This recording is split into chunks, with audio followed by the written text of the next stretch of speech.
Jigaringizni yaxshi ishlayotganligini ko'rsatib beradigan qondagi ko'rsatkich ikkita.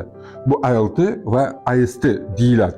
Endi agar siz semiz bo'lsangiz yoki nosog'lom turmush tarzini olib borayotgan bo'lsangiz yoki gazirovanniy bo'yalgan ichimliklar ichayotgan bo'lsangiz yoki dorilar bilan zaharlangan bo'lsa, bunda ALT gepatositlarni nobud bo'layotganini ko'rsatadi. Birinchi ko'rsatkich.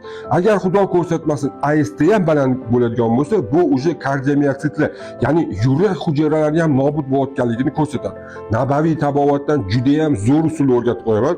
Bu jigaringizni tozalaydi, fermentlarni tushirib beradi. Kerak bo'ladi yarim piyla kukun qilingan qora sidani olasiz, 100 gram rastorovchan yog'ini solasiz, aralashtirasiz, bir osh qoshiq asal solasiz, bir kechaga olib qo'yasiz. Ertasi kuni ertalab nahorga bir choy qoshiqdan 14 kun iching, jigaringiz yeb-yengidek bo'lib, ALT, AST fermentlaringiz tushadi. Sog' bo'ling, salomat bo'ling. Shu laykni bosib tarqatib qo'yish esdan chiqmasin. Siz bilan doktor Kamilov, e'tibor uchun rahmat.